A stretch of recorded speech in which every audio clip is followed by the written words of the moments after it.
Hello, this is Athena Zapantis teaching you how to use the BandLab app. So we're going to download it from the App Store. I obviously already have it downloaded. So this is what you should see when you first open the BandLab app. So you're just going to want to sign in first. Now that we are signed in, here's a very helpful hint for you. These two tabs you will most likely never use. This middle bottom tab you'll almost never use. The notifications, you probably won't need it. But the main tab you're always going to want to go to if you want to start recording on your phone is this folder over here in the bottom right corner. So notice that we're automatically brought into the projects tab. So this looks pretty similar to the web version, so we can see all of our projects over here. And so we can go to my projects to see all of the projects that we're working on. We can go to bands to see the bands that we're in. But the main way we want to use this app is as a supplement to also using the web version of BandLab. So using the web version of BandLab, we should have already created a private session for whatever group we're in, including the click track. So now we're in the projects tab, which looks very similar to the web version's projects tab, like on your computer. So here we can see all of our projects, but what we want to work in is our personal session, right? We never want to record into the master. We want to record into our own little private personal session, right? So here, our personal session is at the top.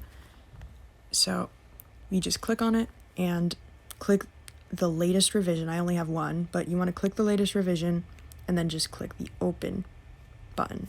And don't click video mix because you don't need to make a video. You just want to click the mix editor so that you can record to the click. So now we are in our personal session. We have our beautiful, beautiful click, and we still see some of the same settings like we would on the web version. So here we can swipe. There's this little tab over here to the left. We can swipe there and we have the same settings. We can click mute, we can click solo, and it does the same thing as it would on the web version. We can change the number of decibels we want here. You don't want to mess with that, remember, but you can get out of there, right? You can also get to this menu not just by swiping left, but you can click this button over here. So enough of that. So what we really want to do is just record on our phone. We don't want to do any editing on our phone. We just want to record. So to record, we want to press this plus button, and you want to click voice mic just like you would on the web version.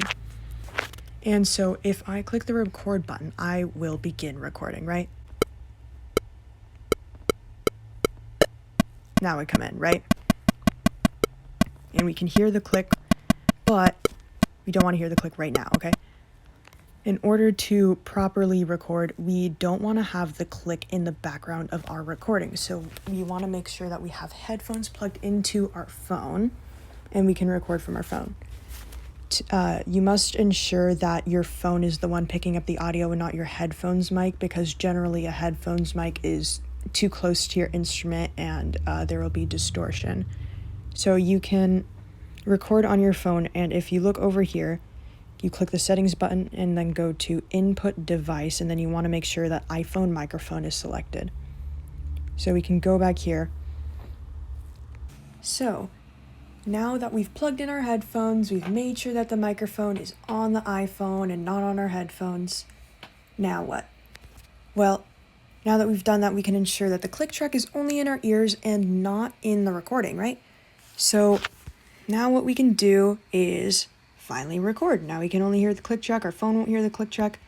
And so let's take away this recording where you could hear the click track before. Oh, and a side note, it's recommended to plug in headphones, but if you only have Bluetooth headphones or wireless headphones, that will be okay, but it'll just be a pain for you to move over the audio region so it can be in time, because there are latency issues with Bluetooth headphones. Anyways, now that we've got the click track in our ears and not in the mic, let's just hit record. So we should have gone over recording technique in class, but generally just quick rules. Place it away from you. Make sure you've covered up your windows and corners. Don't put it inside of your bell if you're a horn player. Just keep it at about a reasonable distance from you. Maybe that can be anywhere from 2 to 6 feet. And yeah, you can set your count in by clicking the settings tab and then scrolling down to recording and click count in, and you can set it to be off, 1 bar or 2 bars. Now for, I think every group except orchestra, there's a built-in count in on the click track, which I will now unmute, or there we go. If I click record, I should hear the count in, and then I can begin playing at bar 1. Here's bar 1. So you see that I started speaking at bar 1, right? And so once we play it back, it should be lined up. Or is it? Here's bar 1. Notice how it wasn't lined up? So for those of us using Bluetooth headphones, we will definitely need to line that up. So we can just do a rough edit, do something like that, and see if it lines up a bit better. Here's bar 1. It doesn't, but we can fix that. Go like this. Here's bar 1. See, that's already a lot better. So you can make small edits in BandLab if there are latency issues, or if you simply didn't come in at the right time. You can make small edits in the BandLab mobile app, but for anything that you want to really zoom in on, I would highly recommend just using the web version instead and only using your phone as a recorder. So to play back, obviously you click the play button. To go back to the beginning, you click the go back to the beginning button. This is all the same as the web version. And if you want to undo something that you did, you can click the undo button. It will move that back over for me. So really, this should be all you need in the mobile version. Again, all of your editing things are going to happen on the web version, because think of it like typing an essay on your phone. You totally do not want to type an essay on your phone if you can avoid it. You can do certain things on your essay on your phone. You can add a period here, but do all the editing on your computer. And if your phone recorder is better than your computer recorder, then that's all we're going to use it for. So now we've recorded. To use like split features, you can just tap a region and, click any of these. You can slice it. You can move it with your finger. Yeah. And if you want to do multiple takes, it's the same as the web version. You can add another track, you can do voice mic, and then you can record something fun. Woohoo! And once you're all done, do not just exit. You will definitely regret that. You can tap the save button in the upper right. You can just tap it once and you can click save. Or you can double tap it and it will automatically save for you. Then you can click the exit button in the upper left.